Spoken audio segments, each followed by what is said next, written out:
Okay, तो आज का टॉपिक है बेटा हीट ट्रांसफर, या हम कहें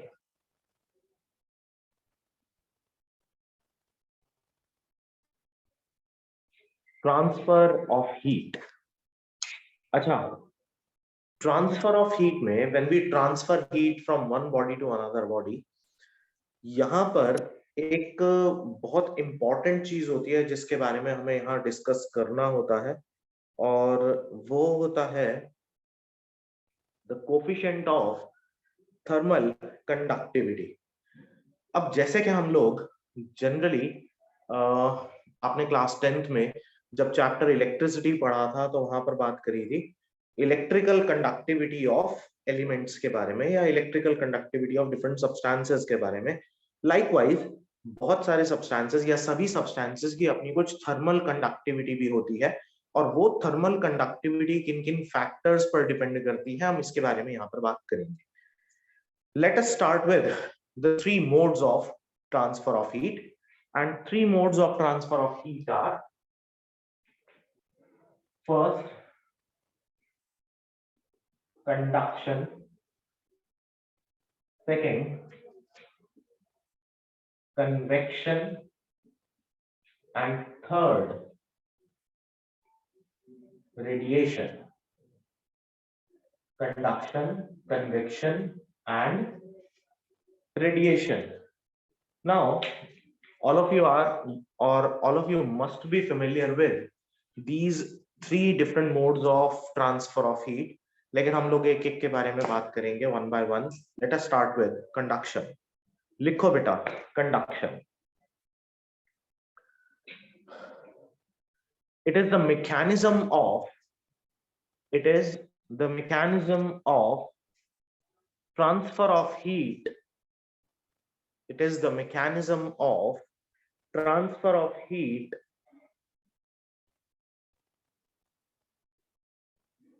between two adjacent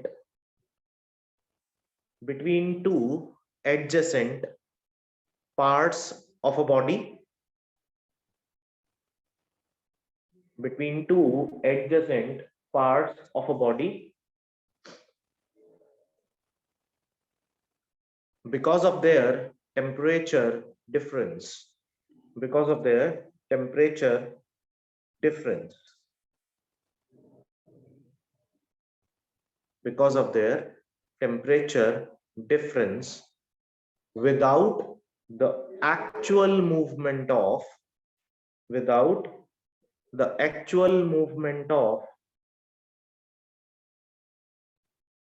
the particles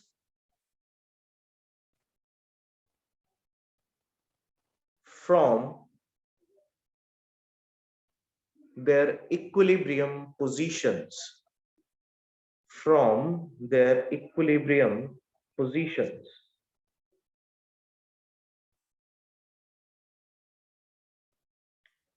लिख लिया?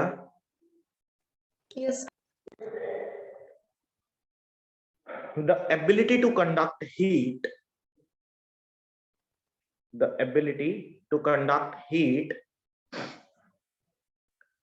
differs widely from substance to substance. Differs widely from substance to substance.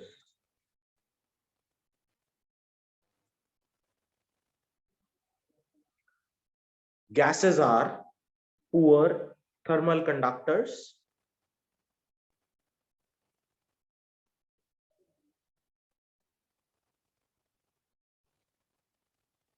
and liquids have conductivity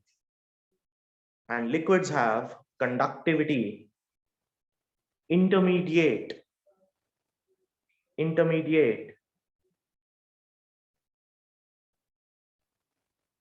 of solids and gases.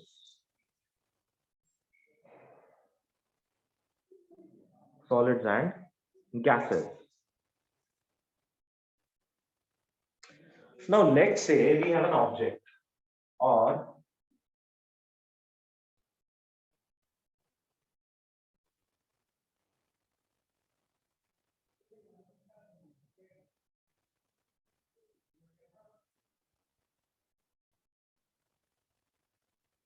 ये हमारे पास एक ऑब्जेक्ट है, ठीक है, और इसकी एडजेसेंट वॉल्स की अगर हम बात करें तो एक तो ये हो गया और एक ये हो गया।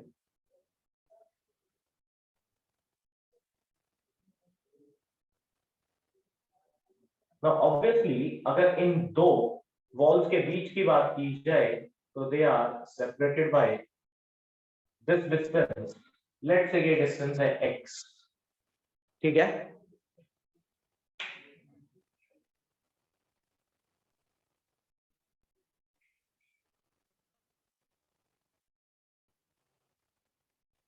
ठीक है बेटा। Yes sir. तो हम यहाँ फाइंड आउट क्या कर रहे हैं, हम फाइंड आउट करने की कोशिश कर रहे हैं rate of flow of heat. तो लिखे the rate of flow of heat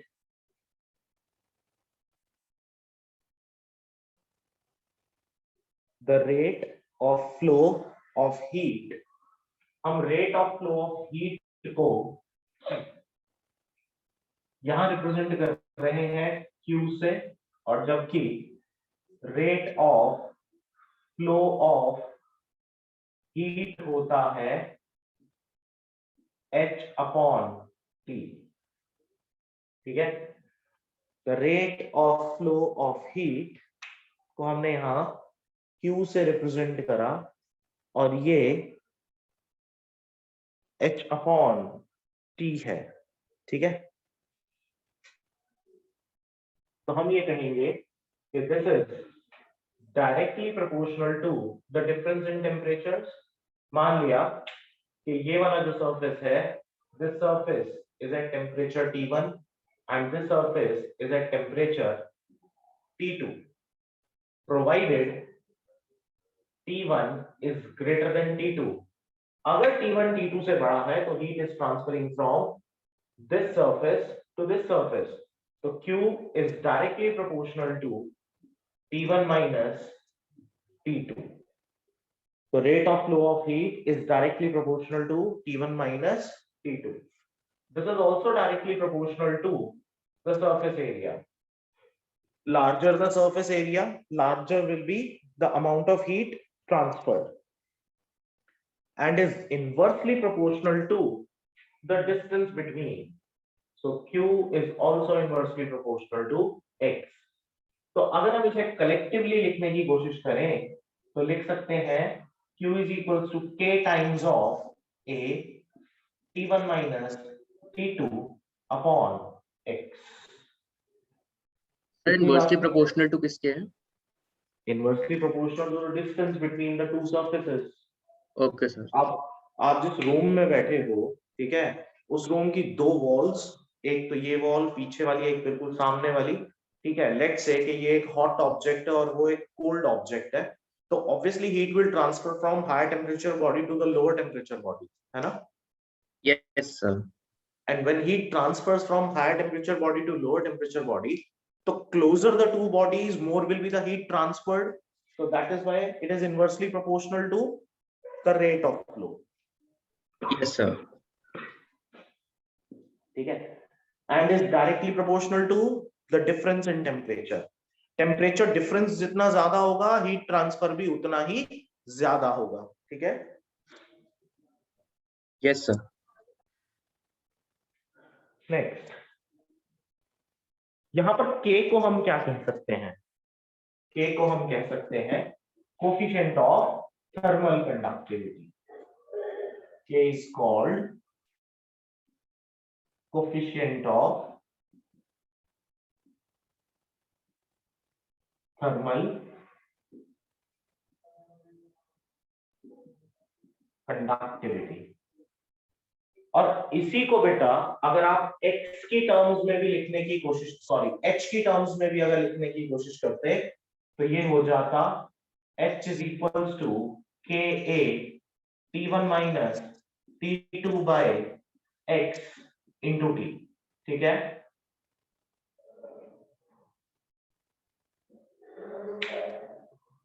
भाई आप Q को h by T लिख सकते हो, h by T, तो T इधर आ जाएगा, तो in terms of h the total heat transferred, ये तो था रेट ऑफ फ्लो, तो टोटल हीट ट्रांसफर्ड आ गया के ए T1 minus T2 into small t यानी टाइम अपॉन x। ठीक है, यस सर। सर एच इसमें हाइट है। हाइट कैसे हो सकता है बेटा? मैंने यहाँ क्या बोला था? The rate of flow of heat Q is equal to h by T. Rate of flow of heat, h is heat. Rate of flow, कभी भी जब हम बात करते हैं, what do you mean by rate of flow? Rate of flow का मतलब होता है with respect to time. Yes sir. तो अगर ये rate of flow of heat है तो हीट अपॉन टाइम होगा ना? Yes sir, sorry sir. ठीक है।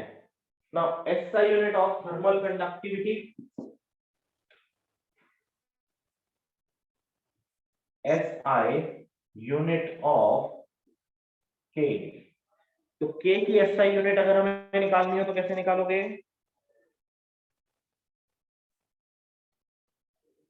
बोलो। सिंपल है बेटा। सर K सबको का शिफ्ट कर देना उधर की तरफ। हाँ, सबको इधर शिफ्ट करना पड़ेगा। तो H हो गया आपका जूल्स, ये हो गया मीटर्स, ये हो गया मीटर स्क्वायर, ये हो जाएगा केल्विन, ये हो जाएगा सेकंड, ये आ जाएगा joule metre upon metre square into kelvin into second. Metre से 1 मीटर कैंसिल आउट हो गया, तो जूल m-1 k-1 s-1। ठीक है, हाँ जी सर। ठीक है। नेक्स्ट है थर्मल रेजिस्टेंस। अभी कंडक्शन ही चल रहा है, ठीक है। Thermal resistance. Now what do you mean by thermal resistance?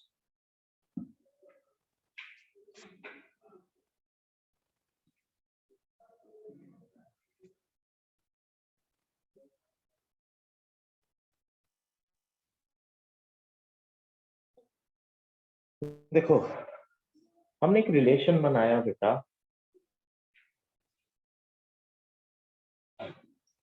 h by t is equal to ka t1 minus t2 upon x।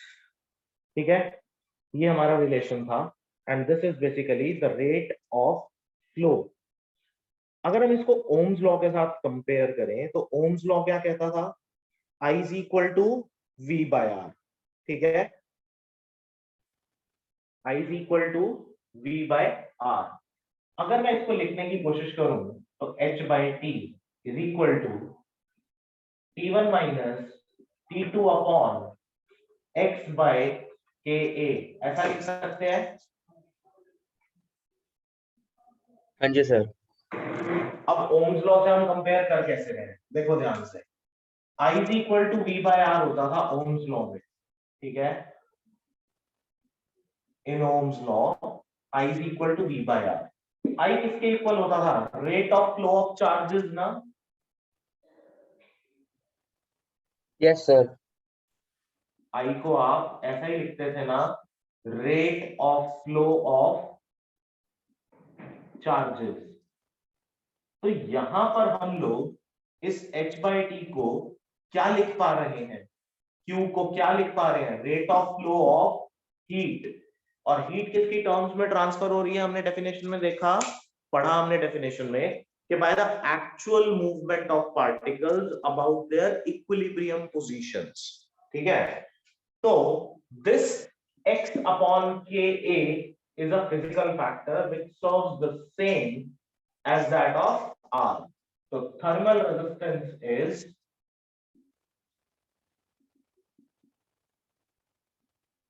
given by x upon ka in conduction of heat। ठीक है,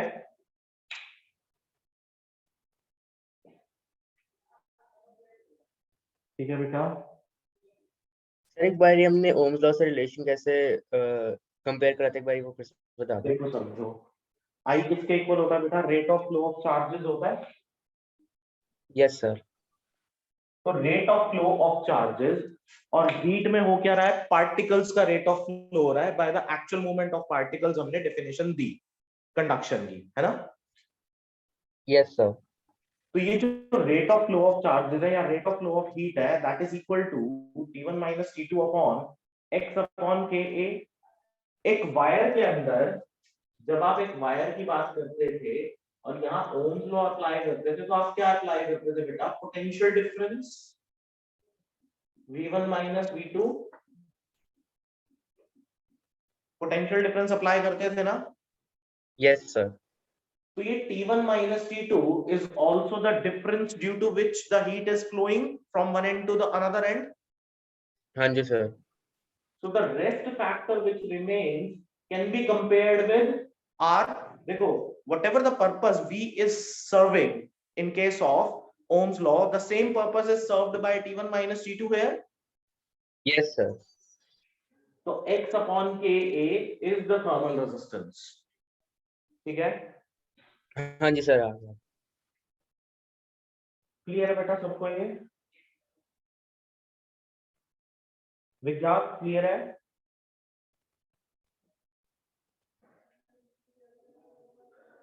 सृष्टि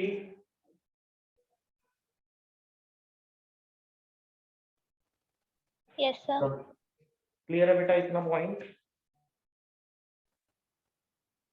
sir एक बार फिर से explain कर दीजिए, क्या चीज? थोड़ा नेटवर्क इश्यू हो रहा था। हाँ, कौन से वाला टॉपिक बेटा बता।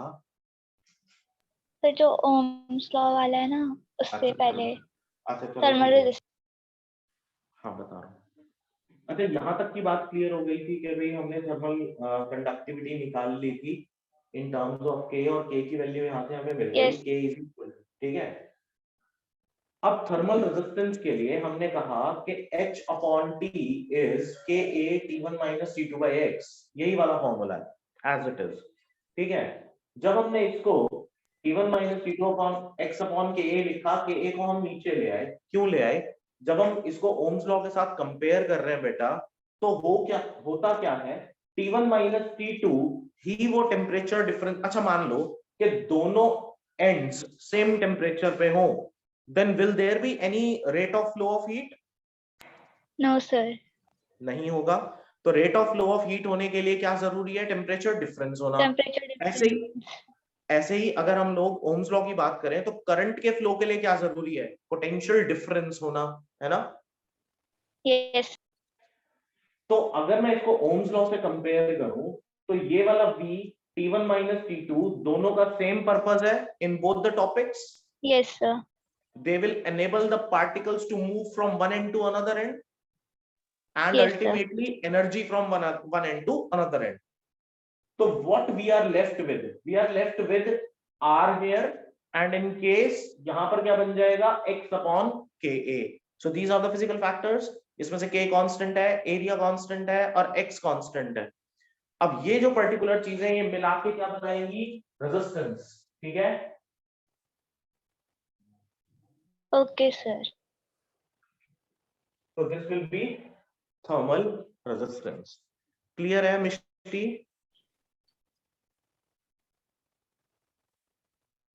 सना क्लियर है बेटा? Yes sir. ठीक है। तो this is all we have about thermal conductivity. Next हम बात करेंगे कन्वेक्शन के बारे में।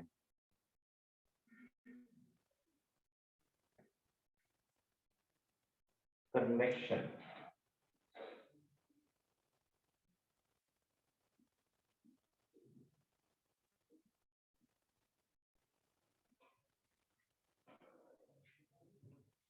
लिखो convection.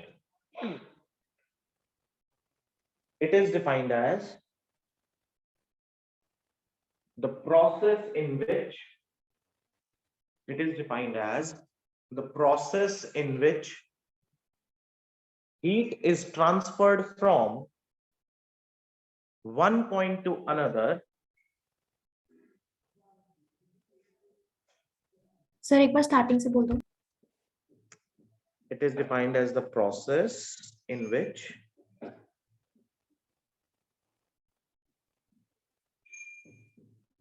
heat is transferred from one point to another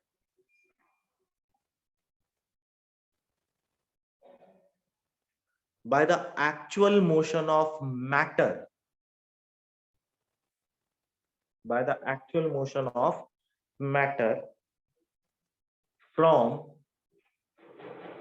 a region of high temperature to a region of lower temperature.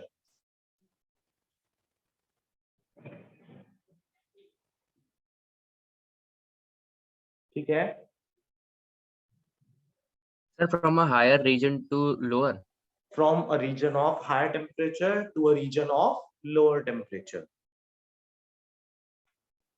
Now convections are of two types. पहला, natural convection,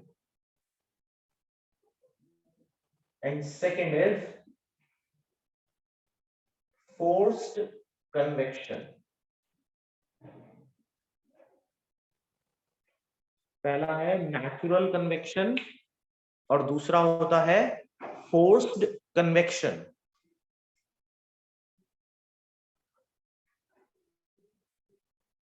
ठीक है?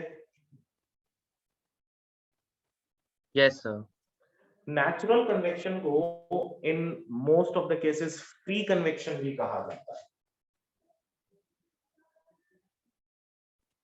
लिखो, what is natural convection? If the material flows from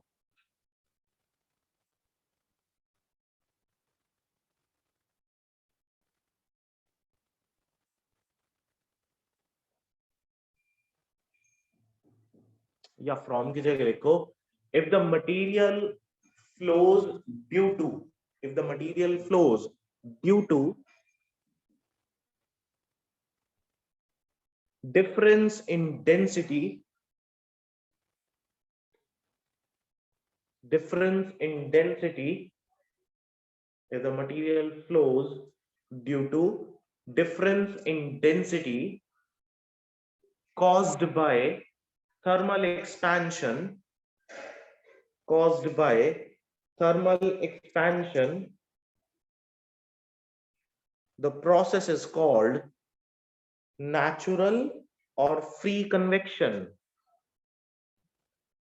The process is called natural or free convection.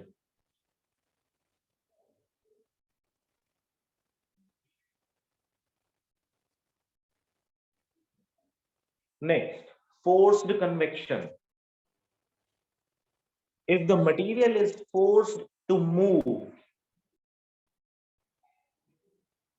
with the help of a blower or pump, if the material is forced to move with the help of blower or pump,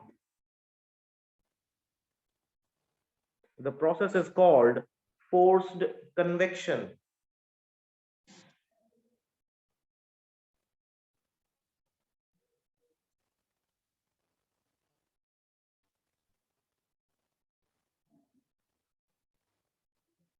For example, the forced convectors are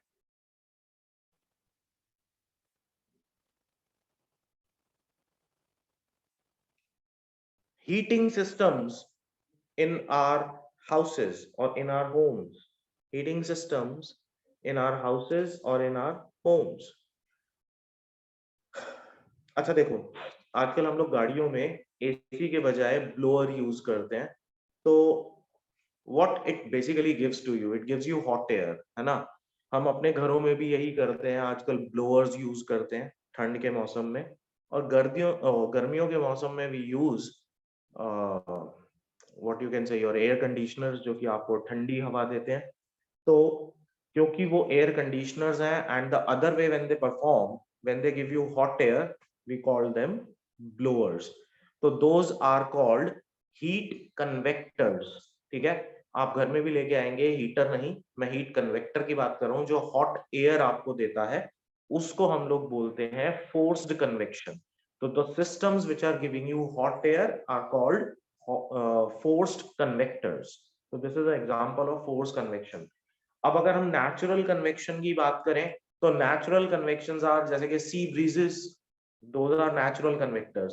अब आज की date में अगर हम लोग बात करें तो Delhi is amongst the coldest places in country right now, ठीक है. और ये जो इतने दिनों से cold wave, we are saying that cold wave is going on. So this cold wave is because of the snowfall, ठीक है. अब ये snowfall hilly areas के अंदर हुआ. Now that much amount of snow is always present in the summers also, but यहाँ पर heat, the energy is coming from the other part of the country or the other part of the world. इसीलिए दिल्ली का जो temperature होता है वो आज से और 3 या 4 महीने के बाद it becomes quite hot as compared to just now. और 4 महीने के बाद तो बहुत ही ज्यादा हो जाएगा, 4-5 महीने के बाद. तो कहने का मतलब those are called natural convectors. लेकिन अगर हम लोग बात करें हमारे घरों में जो कि forced pumps होते हैं या blowers होते हैं, ठीक है, those are called forced convectors. ठीक है. Yes, sir.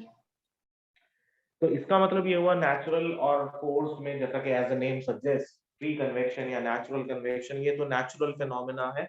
और फोर्स्ड कन्वेक्शन ये हम लोग mechanically we can produce such processes और such phenomenas using with the help of some machines.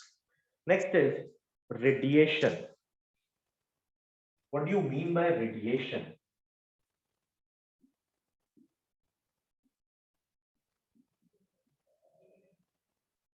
लिखो बेटा, radiation. It is the phenomena of transfer of heat. It is the phenomena of transfer of heat from one place to another in a straight line. From one place to another in a straight line with the speed of light. From one place to another in the straight line with the speed of light without changing the temperature of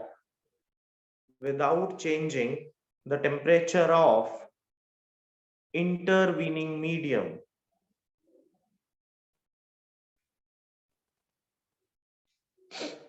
It is the phenomena of transfer of heat from one place to another in a straight line with the help of, or sorry, with the speed of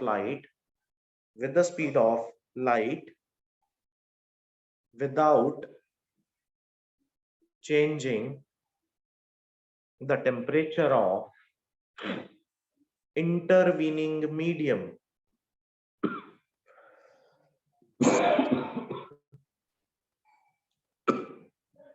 लिख लिया?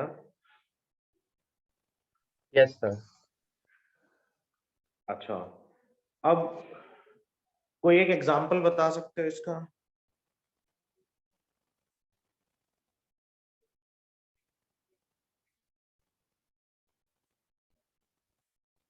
कोई एक example? Sir, lamp filament. Lamp filament. Okay. Microwave oven कह सकते हैं क्या? Yes, sir. कह सकते हैं. आप माइक्रोवेव ओवन जब यूज करते हो तो whatever be the object you are placing inside your microwave, ठीक है, और आप उसको पकाने के लिए अगर बनाते हैं तो वहां पर heat is directly acting over the object. और जब आप उसको बाहर निकालते हैं तो इंटरवीनिंग मीडियम का टेम्परेचर राइज नहीं करता. दूसरा, सन से आने वाली रेडिएशंस इंटरवीनिंग मीडियम का टेम्परेचर चेंज नहीं करती हैं. दिस इज, अब आप कहोगे कि सर कैसी बात कर रहे हो, हम गर्मियों में बाहर निकलते हैं तो हीट बहुत लगती है, सर्दियों में भी धूप में बैठते हैं तो काफी अच्छी सी फीलिंग आती है, हीट की वजह से ही आती है. तो ऐसा कैसे कह सकते हैं इंटरवीनिंग मीडियम का टेम्परेचर राइज नहीं करता? एक्चुअल में बेटा, that is the heat trapped by the green house gases, और ट्रैप होने की वजह से उसका टेम्परेचर बढ़ता है, उस मॉलिक्यूल का टेम्परेचर बढ़ता है जिसको के वो जो कि उस पर्टिकुलर हीट को ट्रैप कर रहा है। इंटरवीनिंग मीडियम में अगर मैं आपको अर्थ के एटमॉस्फेयर के एनवेलप के बाहर भेज दूं तो इन बिटवीन जो भी कोई मीडियम होगा उसके टेम्परेचर में there will be no change. तो कहने का मतलब ये कि रेडिएशंस के केस में इंटरवीनिंग मीडियम का टेम्परेचर चेंज नहीं होता, they will directly act upon the object. ठीक है,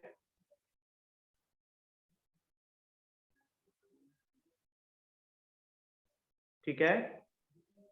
यस सर। कुछ प्रॉपर्टीज लिखें, प्रॉपर्टीज ऑफ थर्मल रेडिएशंस लिखें, properties of thermal radiations.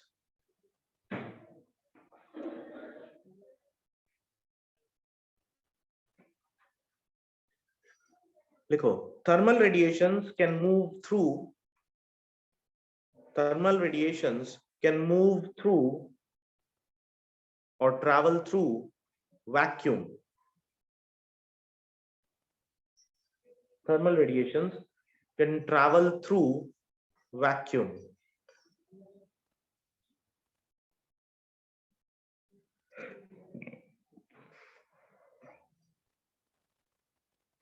Second point, they are the part of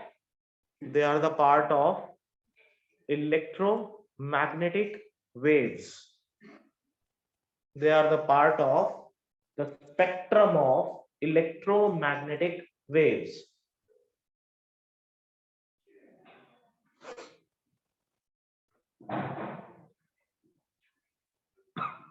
They always obey, third part, inverse square law. Inverse square law. Now what is inverse square law? Inverse square law कहता है, let's say कि ये आपके पास एक source है, source of thermal radiation. Let's say कि एक object हमने यहां रख दिया, ठीक है, ये रेडिएशन सीधी जाके इस ऑब्जेक्ट के ऊपर फॉल करती है। मान लिया कि यहां से यहाँ तक का डिस्टेंस था r, तो intensity of the rays falling on the object is 1 upon r square, is directly proportional to 1 upon r square. But अगर ये बढ़ जाए, ऑब्जेक्ट और दूर होता, and this is some new distance capital R, तो यहां इंटेंसिटी होती I dash is directly proportional to 1 by capital R square. अब clearly I dash छोटा होगा I से, यानी जैसे जैसे डिस्टेंस बढ़ेगा वैसे वैसे इंटेंसिटी थर्मल रेडिएशंस की कम होती चली जाती है। ठीक है,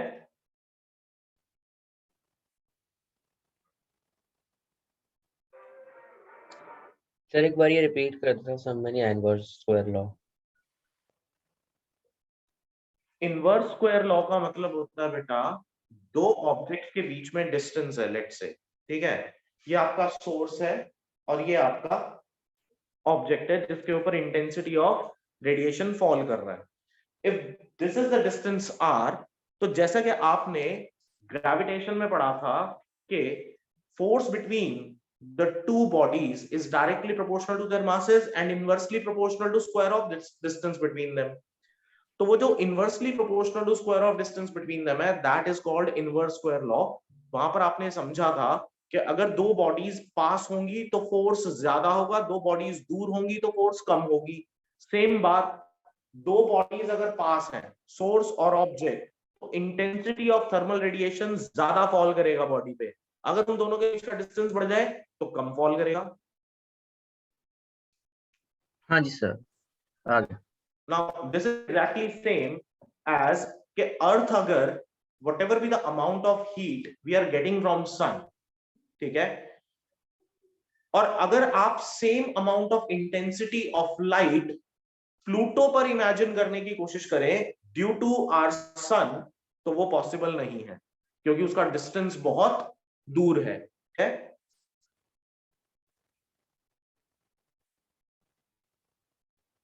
यस सर। Yes, sir. ठीक है, तो this is inverse square law. चौथा पॉइंट लिखें, the radiations, thermal radiations travels through the speed of light.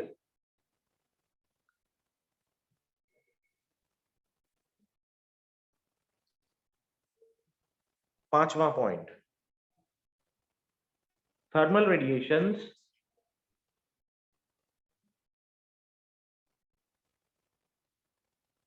नहीं, ये लिखो, refraction can be observed, refraction can be observed by thermal radiations.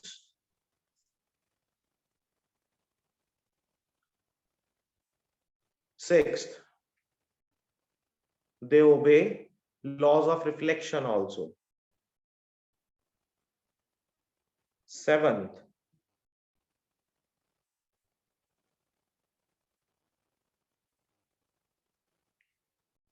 thermal radiations also exhibits the phenomena like interference, the phenomena like interference.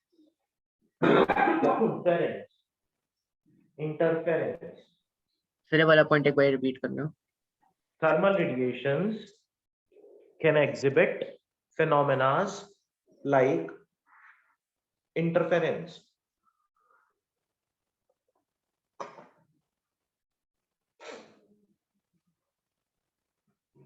ठीक है, कितने points हो गए बेटा?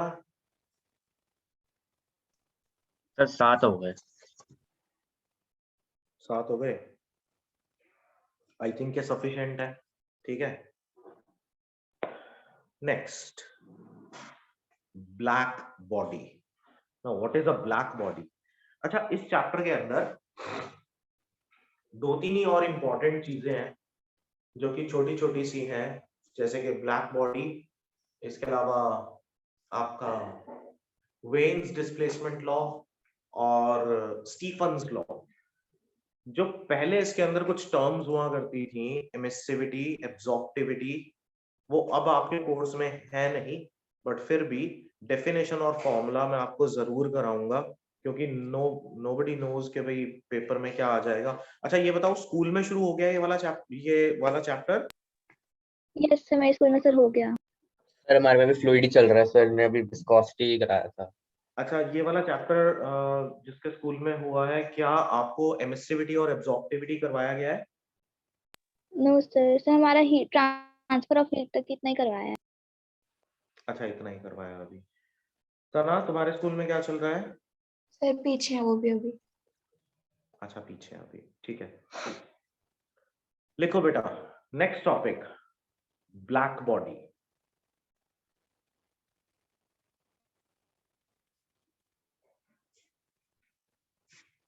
Board clear कर दो। Yes sir.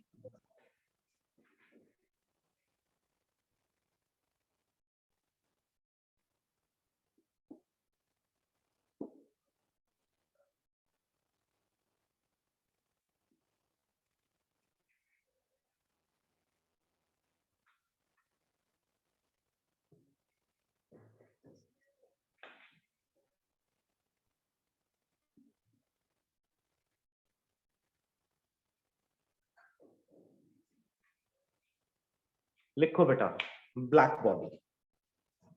अच्छा, पहले तो ये बताओ, what is a black body? क्या होती है ब्लैक बॉडी?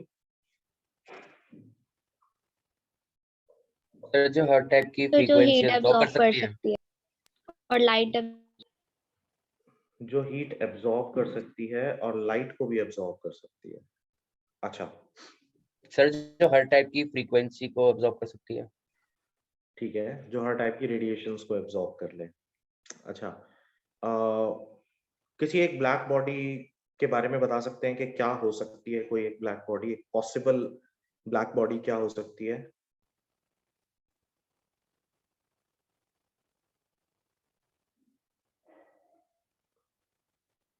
सर सन। तो जैसे सोलर को सन कैसे? सन तो रेडिएशन करता है।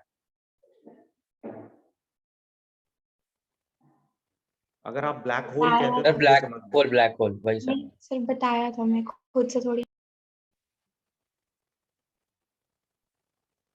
क्या मतलब? बोला था तो मुझे याद है, मुझे खुद से थोड़ी आता है।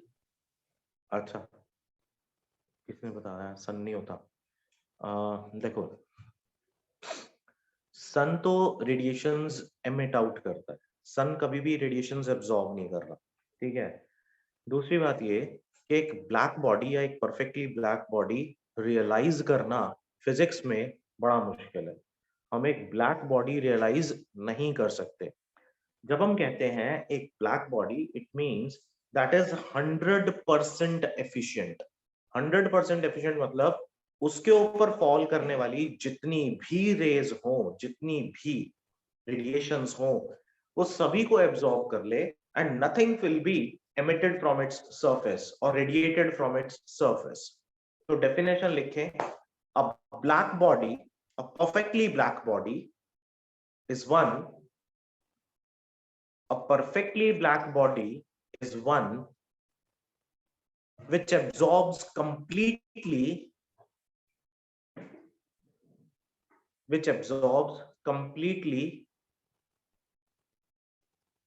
the radiations of all wavelengths, which absorbs completely the radiations of all wavelengths falling on it, which absorbs completely the radiations of all wavelengths falling on it.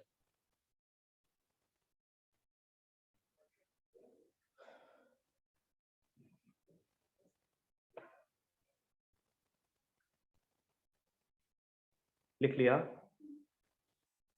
Yes. Yes sir. Since, full stop, लिखें, since a perfectly black body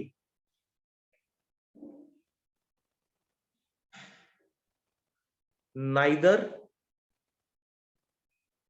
reflects nor transmits, a perfectly black body neither reflects nor transmits any radiation, therefore its absorptance is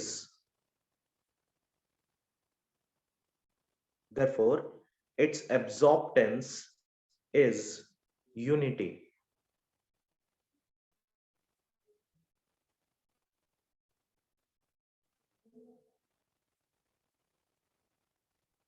ठीक है?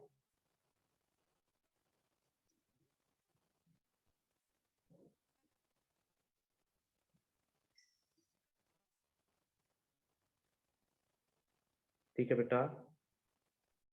Yes sir. Yes. अब इस बात का sir. मतलब क्या है? That its absorptance is unity. देखो, मान लो कि मेरे पास ये एक कोई बॉडी है, ठीक है? The thickness of the body is quite significant, and let's say some radiation of different wavelengths, या some radiation of a certain wavelength is falling on it. अब होगा क्या? दो काम हो सकते हैं। जैसा कि मैंने बोला, थर्मल रेडिएशंस दोनों लॉज को ओबे करते हैं, वो रिफ्रैक्शन को भी ओबे करते हैं, वो रिफ्लेक्शन को भी ओबे करते हैं। तो some part of the radiation gets reflected and some part of the radiation is basically absorbed by the surface, ठीक है? और कुछ को वो ट्रांसमिट भी करेगा, लेट्स से कि वो ट्रांसमिट कर रहा है इस पर्टिकुलर डायरेक्शन में, और कुछ को वो एब्सॉर्ब कर रहा है यहाँ पर। तो यहाँ तीन बातें हुई कि ये मेरी वेवलेंथ थी लैम्डा, और ये लैम्डा वेवलेंथ में से some part of the radiation is reflected, some part is absorbed and some part is transmitted. तो इसका मतलब रिफ्लेक्टेंस यानी एबिलिटी टू रिफ्लेक्ट ये रहा, plus absorbtance ability to absorb, plus transmittance ability to transmit, is equal to the whole amount of the radiation falling on the body. ठीक बात है? Yes, sir. तो अगर मैं उसको टोटल एनर्जी Q मान लूं, ठीक है, तो ध्यान से देखें, reflectance out of the total heat plus absorptance out of the total heat plus transmittance out of the total heat is equal to 1. Yes, sir. But अभी हमने क्या कहा, for a perfectly black body neither it reflects nor it transmits. ना तो वो transmit करेगी ना reflect करेगी. तो उसकी जो एब्जॉर्प्टेंस है A/Q, क्योंकि ये तो जीरो हो गए ना, R/Q भी परफेक्टली ब्लैक बॉडी के केस में जीरो हो गया और T/Q भी परफेक्टली ब्लैक बॉडी के केस में जीरो हो गया. So this becomes 1. Now A/Q can be written as small a, which is equal to 1. ठीक है, यानी कि वो सारी की सारी थर्मल रेडिएशंस को, सारी की सारी एनर्जी को क्या कर जाएगा, एब्जॉर्ब कर जाएगा. ठीक है, यस सर. ये ना आजकल आपकी बुक्स में दिया नहीं होता, इसको नोट जरूर कर लेना. नेक्स्ट,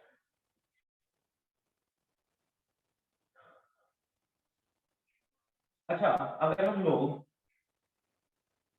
एक ब्लैक बॉडी रियलाइज करना चाहें, तो वो जो ब्लैक बॉडी है इन प्रैक्टिस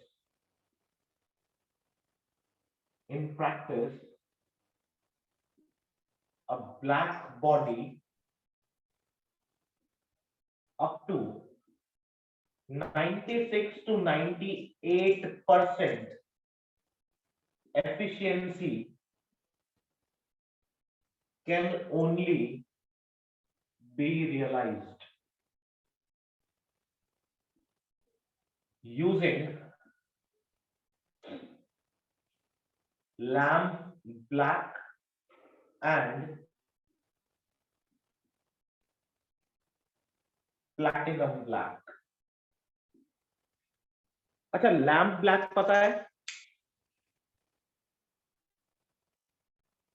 लैम्प ब्लैक क्या होता है? No sir. No, sir. और प्लैटिनम ब्लैक नहीं. अच्छा, जनरल बात है यार. लैम्प ब्लैक मींस आप एक लैम्प को जब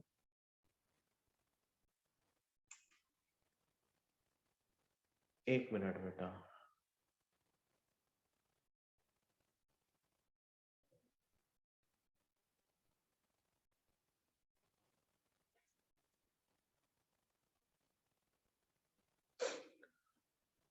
हाँ मैंने देखा, बट सन को कैसे कह सकते हैं, मुझे दोबारा से इसको एक बार ही देखना पड़ेगा. सर मैं भी उसके वही सर्च कर रही थी, कुछ रिसर्च कह रही है कोई कह नहीं है, डिबेट है गूगल पे. सर ब्लैक होल तो तब भी हो सकता कोई बात नहीं, मैं एक बार ही अपने लेवल पे इसको सर्च करके फिर आपको जवाब देता हूँ.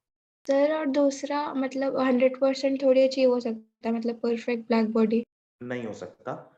यस इसलिए मैंने कहा in practice only 96 to 98% black body can a body which is 96 to 98% efficient can only be realized even in our labs also.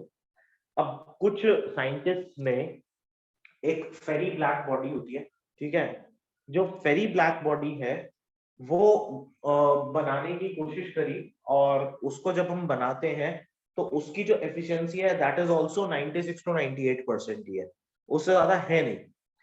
तो इवन 96 to 98% में लगभग 80% के आसपास ये ब्लैक बॉडी आपको दे सकता है. उसने क्या करा, एक डबल वॉल्ड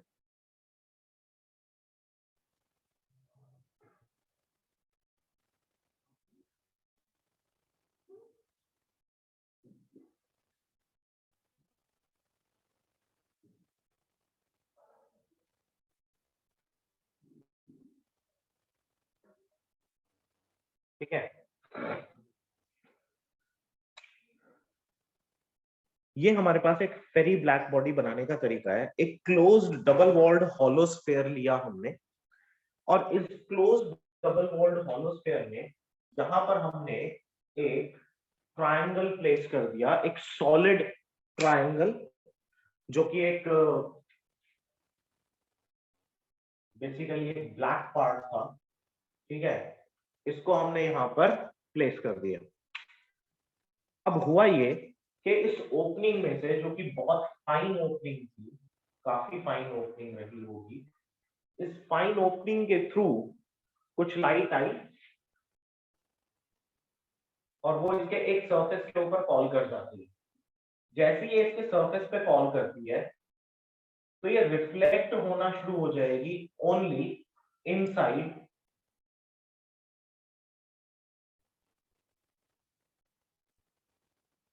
द हॉलोस्फीयर, और ये मल्टीपल रिफ्लेक्शंस के साथ धीरे धीरे अपनी इंटेंसिटी क्या कर देगा, लूज कर देगा, ठीक है। तो this type of black body was called Fery black body.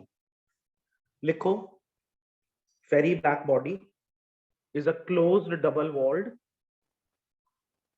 very black body is a closed double walled hollow sphere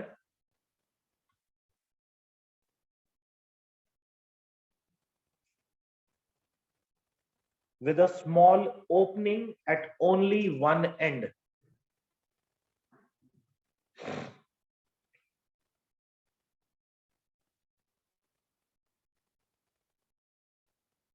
The radiations entering the black body, the radiations entering the black body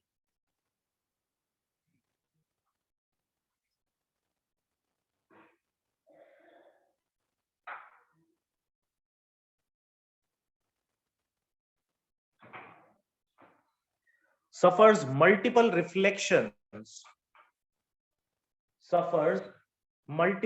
reflections from the inner plane, the inner painted black surface, यानी ये वाला जो surface है, this is painted black, ठीक है, और inner painted black surface से it suffers multiple reflections, and after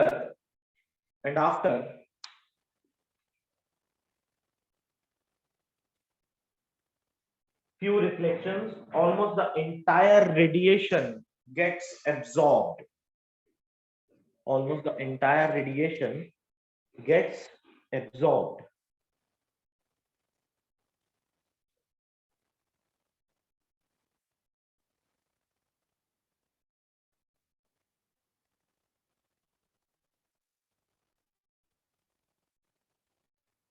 ठीक है, हाँ जी sir. so this was all about the black body. अच्छा, ब्लैक बॉडी की कुछ प्रॉपर्टीज अगर लिखना चाहते हैं तो वो और लिख सकते हैं। लिखो, properties of black body radiations, properties of black body radiations.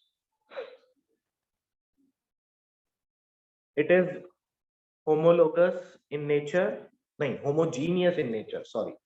It is homogeneous in nature. Second, the energy density depends upon temperature. The energy density depends upon temperature.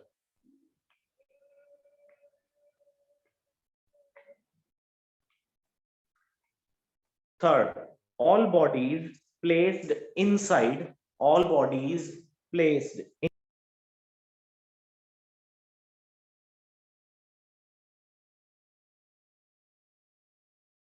Sir आपका माइक म्यूट हो गया।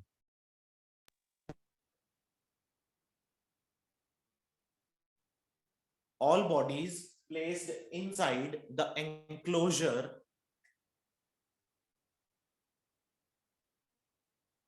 also emit black body radiation. Also emit black body radiations.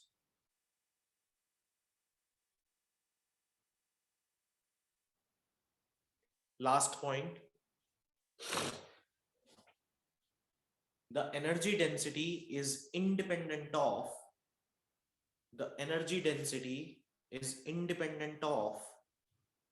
the shape of the walls of enclosure. It is independent of the shape of walls of enclosure. ठीक है? Yes, sir. तो बेटा this is a completely theoretical topic. अभी इसके अंदर 2-3 चीजें और हैं. नेक्स्ट क्लास में हम सबसे पहले वो 2-3 चीजें खत्म करेंगे and we will start thermodynamics. तो next class is going to be very important. Miss मत करना. आज सिर्फ 8-9 लोग हैं, 8-9 लोग ही हैं क्लास में. ठीक है? थर्मोडायनामिक्स ज्यादा इंपॉर्टेंट है and is not the kind of topic to be missed. ठीक है? सर वीन्स डिस्प्लेसमेंट लॉ नहीं करेंगे? करेंगे. Wien's displacement, Stefan's law last class में करेंगे, मतलब सेकंड क्लास में, नेक्स्ट क्लास में करेंगे. एंड उसके बाद इसमें 2-3 टॉपिक जो मैंने बोले हैं वो वही है. वेन्स डिस्प्लेसमेंट लॉ, आपका स्टीफन्स लॉ, और Yes. ये देख लेना Newton's law of cooling course में नहीं है, but still I will give you an idea of Newton's law of cooling also. Okay, sir. Thank you. Okay बेटा. Thank you, sir. ठीक है बेटा.